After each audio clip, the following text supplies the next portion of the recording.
하나님의 말씀은 신약성경 마태복음 6장 33절 되겠습니다. 마태복음 6장 33절은 신약성경 9페이지에 있습니다.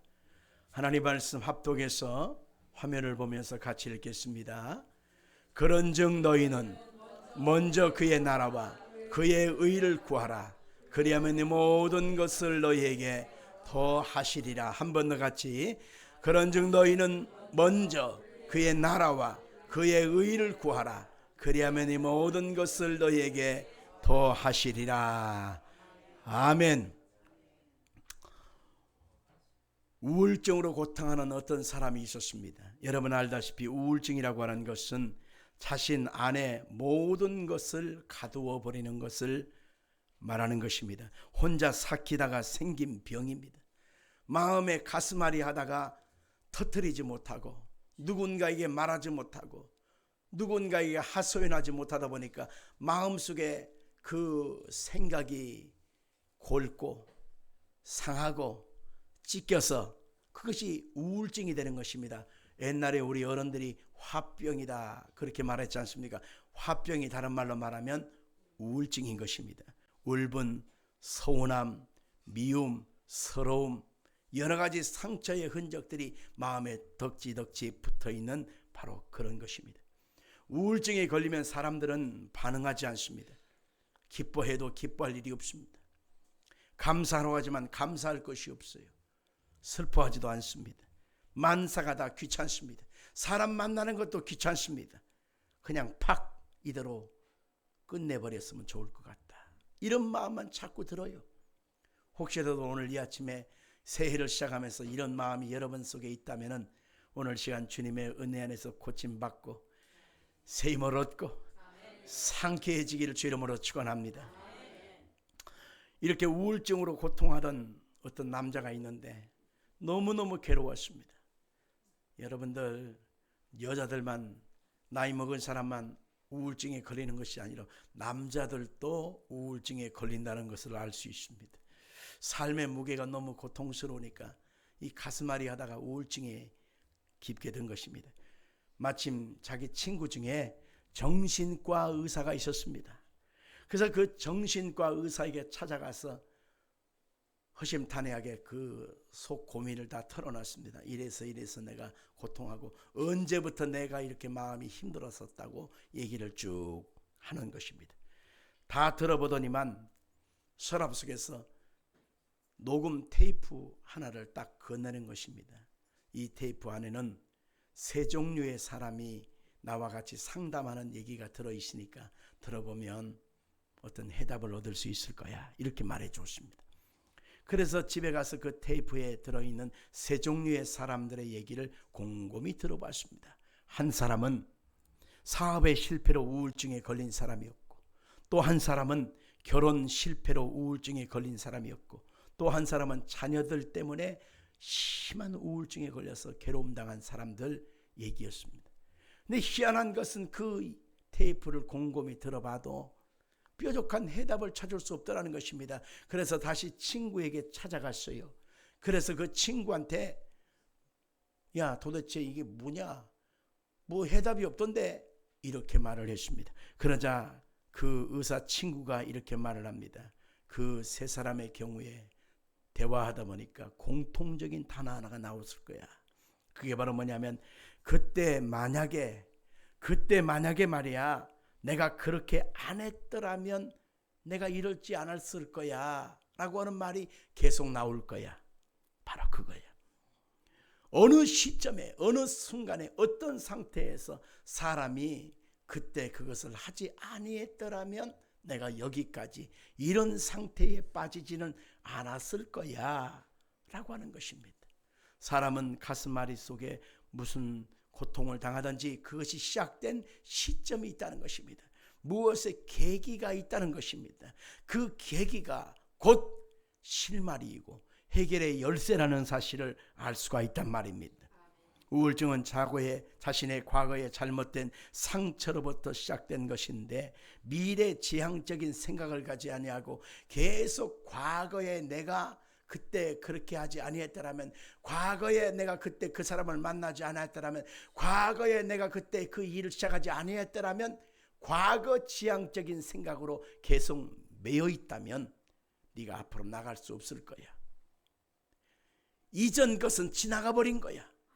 이제 앞만 바라보고, 잘 될 것만 바라보고, 소망을 바라보고, 기쁨의 날들을 바라보고, 미래의 창창한 좋은 날들을 바라보고, 앞을 바라보고 가야지. 과거의 실패에 언제까지 매여 있을 수가 없잖아 라고 말해 주더라는 것입니다.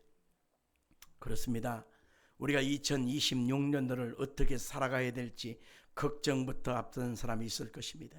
작년에까지 매일 실패했고 어려웠고 힘들었고 고달팠고 속상했고 너무너무 마음속에 죽고 싶을 정도로 마음에 고통스러운 순간들이 있을 것입니다. 그러나 여러분들 분명한 것은 지나간 과거의 달력들은 다 필요가 없습니다. 다 찢어서 폐기 처분해버려야 합니다. 이제는 새로운 달력을 달았습니다. 이제는 새로운 해를 향하여 우리가 어쩔 수 없이 출발할 수밖에 없기 때문에 과거의 옛날 달력을 계속 고수하고 그거 붙잡고 있어봐야 나한테 도움이 될 수가 없는 것입니다. 우리가 앞을 향하여 미래를 향하여 아름다운 날들을 향하여 우리가 당당히 나아가려면 우리는 미래지향적인 그러한 삶을 가지고 출발해야만 하는 것입니다. 올해는 좋은 일이 있을 거야. 반드시 잘 될 거야. 올해는 하나님 나에게 축복하여 주신다. 하나님이 꼭 그렇게 하실 거야 라고 하는 그런 믿음과 야망을 가지고 믿음으로 나아갈 때 하나님이 그분 속에 아름다운 일을 행하여 주실 것입니다. 그런 의미에서 오늘 본문에서 우리는 왜 먼저 하나님의 나라와 그 의를 구해야 하는가 라고는 질문을 던져보면서 이유와 해답을 찾아보기로 합니다. 우리 같이 한번 해볼까요? 왜 먼저 그 나라와 그 의를 구해야 하는가? 아멘. 왜 우리가 하나님의 나라와 하나님의 의를 먼저 구해야 하는가? 라고 하는 제목을 가지고서 그 이유를 살펴보고자 하는 것입니다. 첫째로 그것은 하나님 만드신 창조의 질서이기 때문에 그런 것입니다. 같이 합시다. 하나님 만드신 창조의 질서이기 때문이다. 아멘. 하나님의 나라와 하나님의 의를 주께서 먼저 구하는 자에게 하나님의 약속된 축복과 하나님의 질서가 이루어져 가도록 만들어 놓으신 것입니다. 사람이 세상에 태어날 때 어머니 모태에서 나올 때에 머리부터 나오게 되어 있습니다. 그것을 순산이라고 합니다. 그러나 발부터 먼저 나오는 것을 뭐라고 그래요? 악산이라고 그러지요. 그래서 산모나 아기나 큰 위기를 당하지 않습니까? 옛말에 순천자는 흥하고 역천자는 망한다 라고 하는 말도 있습니다. 하늘의 뜻에 순하고 순종하는 자는 흥하지만은 하늘의 뜻에 역행하는 사람의 인생은 끊임없이 망할 수밖에 없다라고 하는 것을 말하고 있는 것입니다. 하나님께서 만드신 세상의 모든 흐름이 그렇습니다. 옷을 입을 때도 우리가 속옷부터 입고 나서 나중에 하나씩 나중에 겉옷을 입지. 겉옷을 입고 또 입고 나중에 속옷을 입는다면 모란시장에 그 아줌마밖에 없잖아요. 사람이 순서라고 하는 것이 있습니다. 순서. 그 순서는 하나님이 태초에 천지와 만물을 창조하실 때 에덴 동산에서부터 하나님은 질서를 만들어 놨다는 것을 알 수가 있는 것입니다. 하나님은 천지와 만물을 그냥 잡동사니로 그냥 얼토당토 않게끔 그렇게 만든 것이 아닙니다. 하나님이 첫째 날부터 마지막 날까지 지어진 하나님의 창조의 질서를 보십시오. 하나님이 먼저 빛과 어둠을 창조하셨습니다. 그러나서 둘째 날은 하나님이 궁창 하늘을 창조하셨습니다. 셋째 날은 하나님이 바다와 육지를 창조하셨단 말입니다. 아멘 하십시다. 네 번째 날은 하나님께서 하늘의 해와 달과 별들을 만들어 놓았습니다. 다섯째 날은 공중에 각종 새들을 만들고 물속에는 물고기들을 만들어 놓고 각종 채소를 만들어 놓았습니다. 그리고 여섯째 날에는 짐승을 만들고 마지막 번째로 사람을 만들었어. 하나님이 그 모든 것을 다스리고 정복하고 충만하라고 하나님이 말씀해 주신 것입니다. 이것이 하나님이 만들어 놓은 창조의 질서인 것입니다.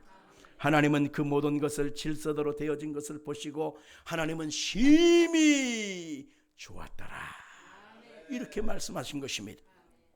하나님은 무질서를 싫어합니다. 이 무질서는요, 하나님이 싫어하는데 누가 좋아할까요? 마귀, 사탄이가 좋아하는 것입니다. 그래서 아담과 하와에게 와서 제일 먼저 유혹한 것이 뭐냐면 무질서를 그들에게 유혹한 것입니다. 하나님이 정말로 선악과 과실을 따먹지 말라 하느냐? 따먹어라. 네 눈이 밝아져서 하나님처럼 될 것이며 하나님처럼 선악을 알게 될 것이니까 걱정 없어. 이 선악과를 따먹어라. 이것은 결국 뭐예요? 하나님과의 관계, 그 질서를 깨트리고 네가 하나님이 되라, 네가 주인이 되라, 네가 왕이 되라 라고 하는 그런 유혹인 것입니다. 그런데 어리석게도 아담과 하와는 악한 마귀의 미혹에 넘어가서 하나님의 질서를 어겨버리고 악한 마귀의 그 유혹에 따라서 타락되어지고 만 것을 알 수가 있는 것입니다. 그 순간부터 인간은 질서가 깨어졌습니다. 하나님과의 관계도 깨어지고 이웃과의 관계도 깨어지고 내 인생의 질서가 다 깨어지고 뒤죽박죽, 그리고 인생이 혼돈 속에 빠지고 만 것을 알 수 있습니다. 제일 먼저 하나님과의 관계가 깨어지니 그들에게 하나님의 은혜와 생명이 끊어지고 만 것입니다. 절망과 두려움이 오게 되고 멸망과 사망이 오게 되고 저주와 질병이 따라오게 되고 결국 마귀의 종로로 타면서 인생을 허덕거리면서 살다가 영원한 멸망길에 던져지는 것이 곧 인간의 어리석은 결과였던 것을 보게 되는 것입니다. 가족이 깨어진 것을 알 수 있죠. 창세기 4장에 보니까 아담과 하와에게 두 아들이 있습니다. 하나는 가인이요, 하나는 아벨이었습니다. 하나님 앞에 예배하고 제물을 드렸는데 하나님이 가인 것은 인본주의 예배이기 때문에 받지 않았어요. 아벨 것은 피로 드리는 제사였어요. 하나님께 중심을 드린 거였어요. 하나님이 그것은 받으셨어요. 그러자 여기에서 가인 큰아들이 성질을 냅니다. 그리고 시기 질투합니다. 그래서 자기 동생 아벨을 돌로 쳐주겠다는 것입니다. 가정이 깨어지고 만 것입니다. 하나님과의 관계의 질서가 깨어지니 내 인생에 가족이 깨어지고 사람과 사람 간의 모든 사랑이 다 깨어지는 그런 슬픔고 저주스러운 일만 닥치게 되었다라고 하는 것입니다. 인간은 끊임없이 입만 열면 한숨과 탄식과 눈물과 곡함을 고백하고 살아갑니다. 무엇을 먹을까, 무엇을 입을까, 무엇을 마실까, 매일마다 내일에 대한 걱정과 탄식 속에서 하루도 쉴 날이 없습니다. 이게 바로 질서가 깨어진 인간에게 다가온 그런 비극이요 슬픔이었던 것입니다. 그래서 성경은 하나님의 나라와 그 의를 먼저 구하라, 그렇게 말하고 있는 것입니다. 예수님께서 오늘 마태복음 6장 33절에 산상수훈을 통해서 알 수 있는 것은 너희는 하나님을 아버지로 이제 모시게 되었으니 너희들은 하나님과의 관계 속에서 하나님의 나라와 하나님의 의를 먼저 구하라, 그래야만 이 모든 것을 너희에게 더하여 주신다, 그렇게 말씀하고 있는 것입니다. 둘째로 먼저 하나님 나라와 의를 구하면 우리는 하나님의 약속 안에 들어가는 것이라는 것입니다. 같이 합시다. 먼저 하나님 나라와 의를 구하면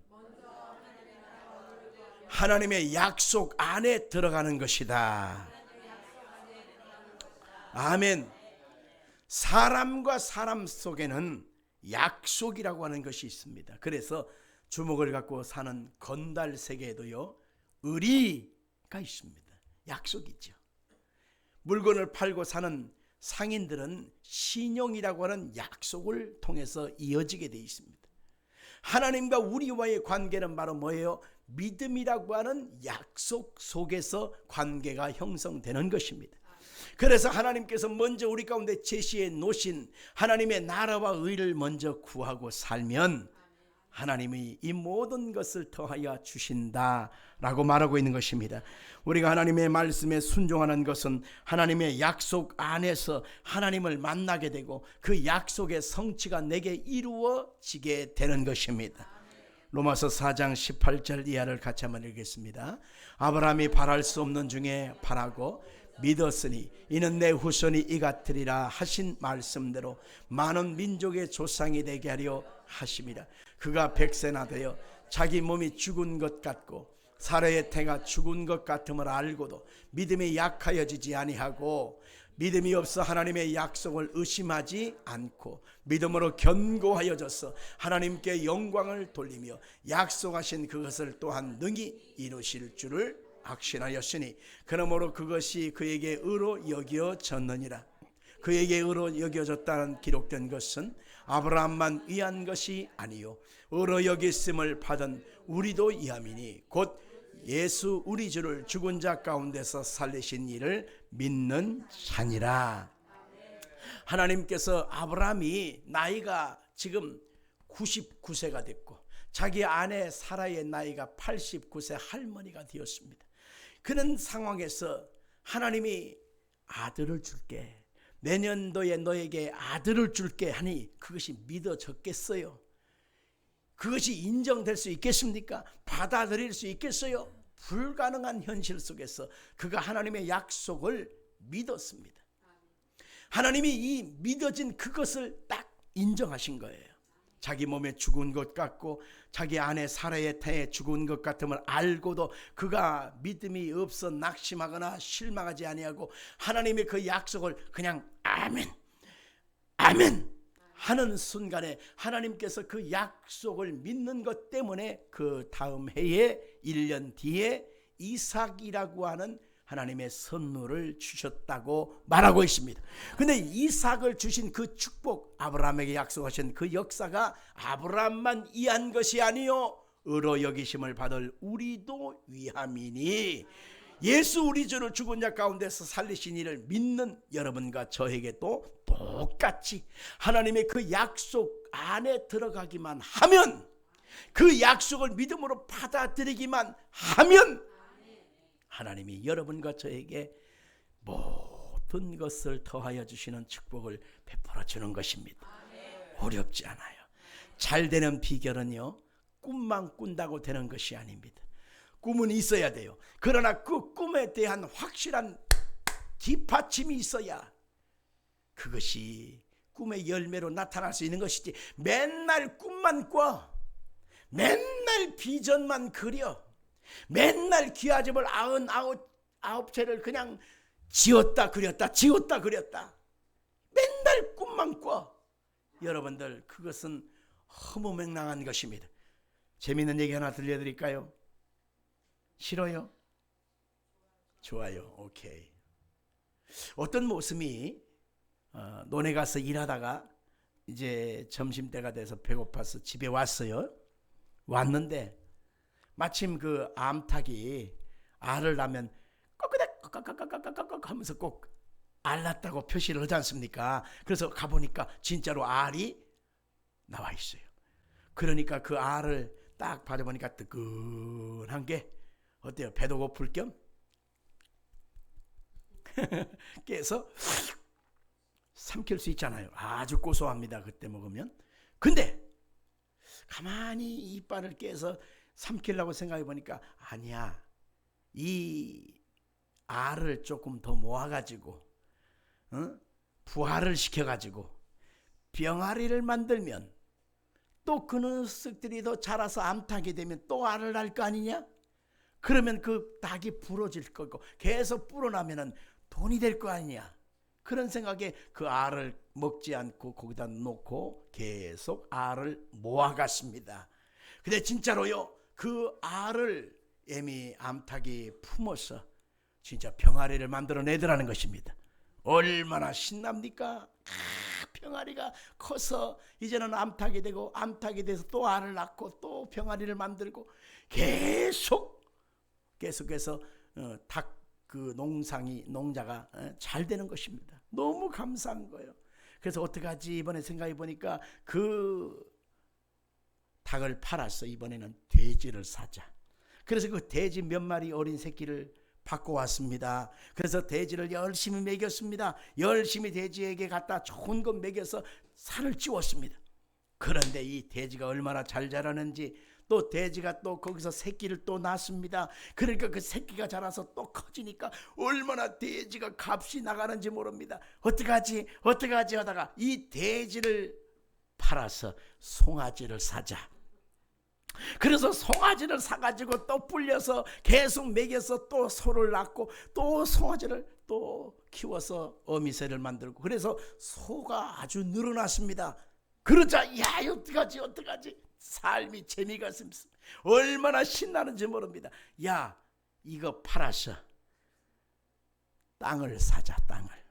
그래서 땅을 샀습니다. 밭도 하나 사고 논도 하나 사고 그 다음에 집터도 하나 샀습니다. 그래서 거기에서 나서 이제 어떻게 되느냐면 이제는 농작물을 길러서 그 농작물이 잘 되니까 이제는 돈이 많이 모아지기 시작했습니다. 이 사람이 점점 부자가 되기 시작해요. 그래서 어떻게 해요? 예쁜 기아집을 아담하게 예쁘게 하나 지었습니다. 이제는 뭐 동네 사람들이 성공했다고 박수를 쳐줍니다. 얼마나 행복한지 모릅니다. 그래가지고 너무 신나는 거예요. 그래가지고 이번에는 어떡하나 보니까 이제 나이가 찼으니까 장가 가야지. 장가. 그래서 예쁜 색시를 구해서 장가 갑니다.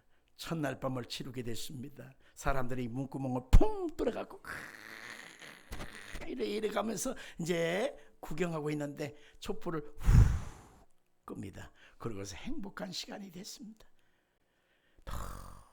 너무 내 인생에 왜 이렇게 좋은 행복이 왔을까 하면서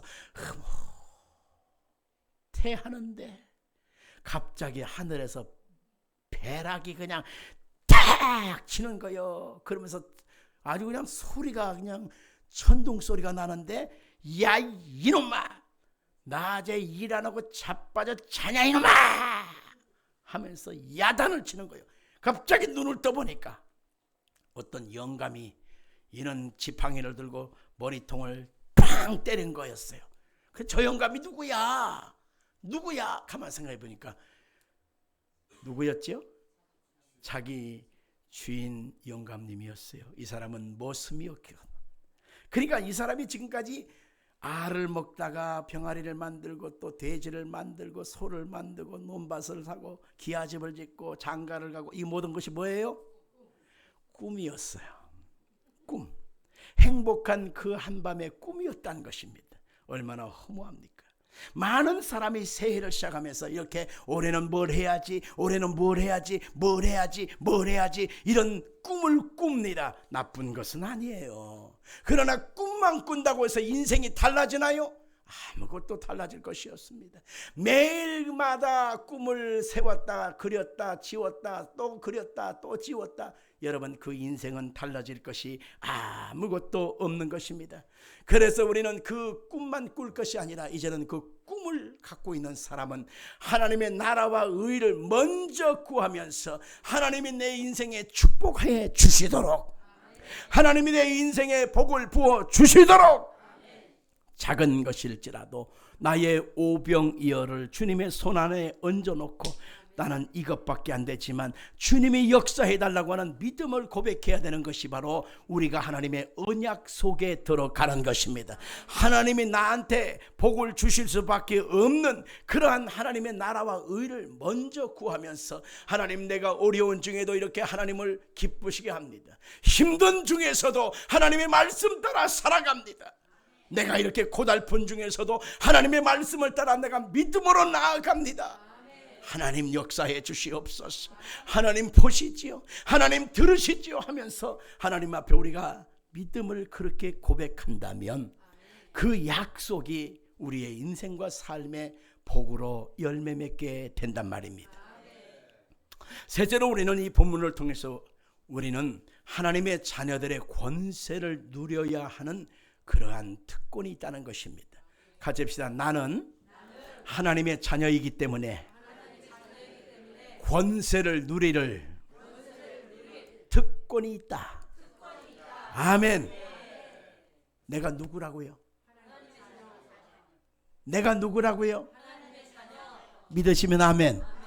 하나님의 자녀는 이방인이나 유대인이나 차별이 없어요. 피부색과 차별이 없습니다. 가진 자 못 가진 자를 차별하지 않아요. 배운 자 못 배운 자를 차별하지 않습니다. 하나님은 차별하지 않아요. 누구든지 그 아들 예수 그리스도를 나의 주님으로 믿는 사람은 하나님의 자녀가 되는 뭘 주었다? 권세를 주었다는 것입니다. 그래서 우리는 이 권세를 누릴 만한 자격을 하나님이 부여해 주셨기 때문에 우리는 하나님의 나라와 의를 구하면서 하나님께서 주시는 약속된 그 권세를 삶의 현장에서 당연히 누려야 한다는 것입니다. 성경 마태복음 7장 7절 이하를 같이 하나님 말씀을 읽겠습니다. 시작. 구하라 그리하면 너희에게 주실 것이요 찾으라 그리하면 찾아낼 것이요 문을 두드리라 그리하면 너희에게 열릴 것이니 구하는 이마다 받을 것이요 찾는 이는 찾아낼 것이요 두드리는 이에게는 열릴 것이니라. 너희 중에 누가 아들이 떡을 달라 하는데 돌을 주며 생선을 달라 하는데 뱀을 줄 사람이 있겠느냐. 너희가 악한 자라도 좋은 것으로 자식에게 줄 알거든. 하물며 하나님 계신 너희 아버지께서 구하는 자에게 좋은 것으로 주지 않겠느냐.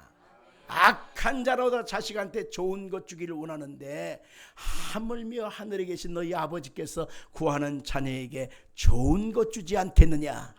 가집시다. 하물며. 이 하물며라고 하는 이 단어가 얼마나 중요한 의미가 있는지 몰라요. 악한 자라도 자식한테는 좋은 것 주고 싶은 마음이 있단다. 하물며 하나님 너희 아버지께서 구하는 너에게 좋은 것 주지 않겠느냐. 다시 말하면 하나님 그분은 우리 아버지가 되셔요. 예수 그리스도 안에서 우리의 아버지가 되어 주신 분입니다. 그래서 우리에게 좋은 것 주기를 원하시는 전능하신 하나님 되신다는 것입니다. 그래서 자녀라고 하는 이 복된 권세를 가지고 하나님께서 내게 주시는 은총을 소망하면서 살아가야 하는 것이죠. 근데 여기서 분명히 알아야 될 것은 자녀라고 해서 다 분깃을 유혹으로 받는 것은 아니라라고 하는 것입니다. 어떤 사람은 수용할 그릇이 되는 사람이 있고 어떤 사람은 수용할 그릇이 안 된 사람도 있다라고 하는 것입니다. 하나님께서 하나님의 나라와 의를 먼저 구하라 그러면 너에게 줄 것이니 이러고 말한 것은 바로 뭐냐면은 바로 우리를 그릇이 됐는가 안 됐는가를 흔들어 보는 바로 복된 역사인 것입니다. 그릇 테스트하는 과정이고 또한 하나님께서 우리를 보실 때 복을 주실 만한 복된 자녀가 됐는가 안 됐는가를 복의 통로를 보고 주께서 주어 주시는 것입니다. 아멘. 성경에 보니까 이런 표현이 있어요. 자, 새 술은 새 부대에 넣어야 되고 아멘. 이 표현이 왜 중요하냐면요, 새 술은 발효가 아주 강하기 때문에 새 부대에다 넣지 않고 옛날 묵은 오래된 자루에다 넣어버리면 포도주도 자루도 다 터져버린다는 거예요. 그렇죠? 그래서 새 술은 반드시 새 부대에 넣어서 그렇게 발효를 대비할 수 있어야 된다. 그릇이 돼야 된다는 것입니다. 바로 하나님 앞에 받을 그릇이 됐는가 받을 그릇이 안 됐는가는 하나님이 보고 계시는데 우리가 하나님의 나라와 의를 먼저 구한다고 하는 것은 새 술을 하나님이 주시는 복되고 귀한 은혜를 받을 그릇이 돼야만 하나님이 새로운 축복과 은혜를 부어줄 수가 있다라고 하는 것입니다. 복을 주시기 전에 아브라함을 하나님께서 먼저 그 아들 이삭을 모리아 산에 가서 번제물로 드리라 라고 하실 때 아브라함도 사람이기 때문에 갈등했을 것입니다. 사라에게 물어보면 당연히 영감 지금 뭐 하는 거야? 당신 지금 노망 났구만. 송아지가 이렇게 많어, 염소도 이렇게 많어, 양도 저렇게 많은데 무 때문에 100살에 얻은 아들, 그것도 하나밖에 없는 아들을 사람을, 뭔 소리야? 나는 그런 하나님이라면 안 믿어. 분명히 사라가 그럴 수도 있단 말이에요. 그러니까 하나님이 사라한테는 물어보지 않은 거예요. 근데 아브라함이 3일 길을 걸어가면서 얼마나 갈등했을 것입니까? 내가 하나님의 음성을 잘못 들은 거 아니야? 하나님의 계시를 내가 잘못 받은 거 아니야? 내가 믿는 하나님이 과연 왜 나한테 이렇게 요구하시지? 사흘 길을 걸어가면서 얼마나 갈등했겠어요. 왜? 아브라함도 사람인데.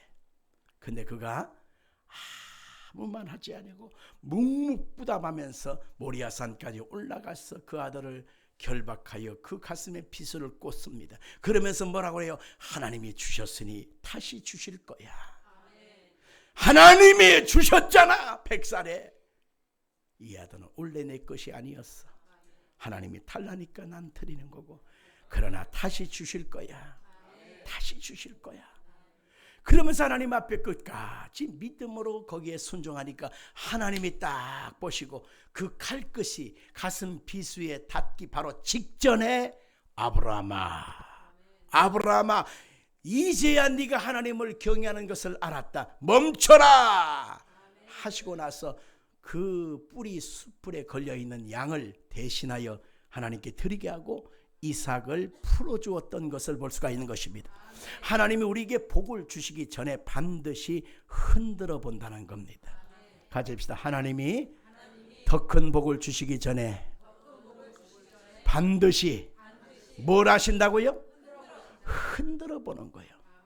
이 흔드는 과정이 하나님의 나라와 의를 먼저 구할 것인가, 아니면 하나님의 나라와 의를 무시하고 내팽개쳐버리고 묵상해버리고 내가 이렇게 살 것인가, 항상 나 자신의 갈등이 있을 것입니다. 그러나 이 새해는 여러분이 하나님이 주신 놀라운 축복과 은혜와 복을 받기를 원한다면 하나님의 나라와 의는 무조건 구해야 되는 거예요. 아멘. 그러면 하나님께서 약속한 그 언약대로 이 모든 것을 너희에게 더하여 주시리라. 한 가정만 얘기하고 마치겠습니다. 연예인 부부 중에 션이라고 하는 사람과 정혜영이라고 하는 그 젊은 부부 이야기를 한 번쯤 들어보셨을 거예요. 이분들이 결혼을 해서 지금 10몇 년을 살고 있는데 두 분 다 신앙과 신앙이 만나서 믿음의 가정을 이뤘잖아요. 그런데 그들이 하나님 앞에 서운한 것은 하루에 10,000원씩 우리가 기부 금액으로 반드시 띄자. 이 10,000원, 커피 한 잔씩, 당신 한 잔, 나 한 잔, 그럼 5,000원 하면 10,000원. 커피 안 먹자. 커피 집에서 꼭 타고 먹고 싶으면 집에서 타갖고 가서 먹자. 이렇게 두 사람이 합의를 했다는 거예요. 그래가지고는 커피를 안 먹고 어디를 갈지라도 좀 교통비를 아끼고 내가 딴 데 덜 쓰고, 그래갖고 하루에 10,000원씩 모으기로 했다는 거예요. 한 달이면 30만 원, 31만 원 되잖아요. 그래서 한 가정씩, 두 가정씩 이렇게 갖고 한 사람, 두 사람 이렇게 기부하는 일을 시작했다는 거예요. 한 번은 필리핀에 갔는데 너무너무 인생들이 비참한 어린 아이들을 봤다는 거예요. 하루에 한 끼를 먹는데 한 끼가 뭐 이건 사람이 먹는 정도가 아니라 완전히 너무너무 부실하게 먹고, 자는 그들의 집을 가니까 너무너무 뭐 비닐 장판 가지고 이렇게 그 비만 안 맞게 나무 그늘에다가 해놓고 땅바닥에서 그냥 자는 거예요. 어머 이게 집이야. 어머 이게 집이야. 한국에도 개집은 이 정도는 않겠다. 그렇게 생각을 했다는 거예요. 그래서 한국에 돌아와서 NGO 단체라고 해서 그 구제하는 단체가 있거든요. 거기다가 기부를 합니다. 조금씩 기부를 합니다. 근데 어느 순간에 그것이 옆에 있는 사람들과 같이 힘을 합쳐서 올해 목표는 30가정, 올해 목표는 50가정, 올해 목표는 100가정을 돕자. 근데 거기에 한 사람, 두 사람 마음을 같이 보태고 힘을 모아서 그렇게 하다 보니까 어마어마한 일이 생겼습니다. 자료에 보니까 그들이 11년 동안 900여 명을 계속해서 도와주고 있고 40억 원을 기부를 했다는 것입니다. 40억 원. 뭐 이 사람들이 유산이 많냐? No. 가진 그 재산들이 많았냐? No. 이 사람들이 유명 연예인이냐? No. 그러다 보니까 이 두 사람은 수입원이 그렇게 많지 않아요. 그런데 우리가 아름다운 하나님의 나라를 위해서 우리가 아름다운 통로가 되어지자. 그래가지고 10,000원씩 모아서 시작됐던 그들의 기부가 세월이 흘러서 보니까 어마어마한 일들을 하게 되어졌고, 그리고 35,000여 도움을 줄 수 있는 그러한 모습으로 열매 맺더라라고 하는 것입니다. 성도 여러분들, 하나님은 우리를 통해서 선한 통로를 쓰임받기를 원하십니다.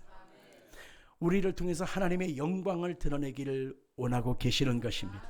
하나님의 나라와 의라고 하는 것은 바로 우리를 통해서 이루고자 하는 하나님의 계획을 펼쳐나가는 것입니다. 그것이 바로 선교요, 그것이 바로 구제요, 그것이 바로 나눔입니다. 다른 사람을 섬길 수 있는 복된 계기인 것입니다. 할렐루야.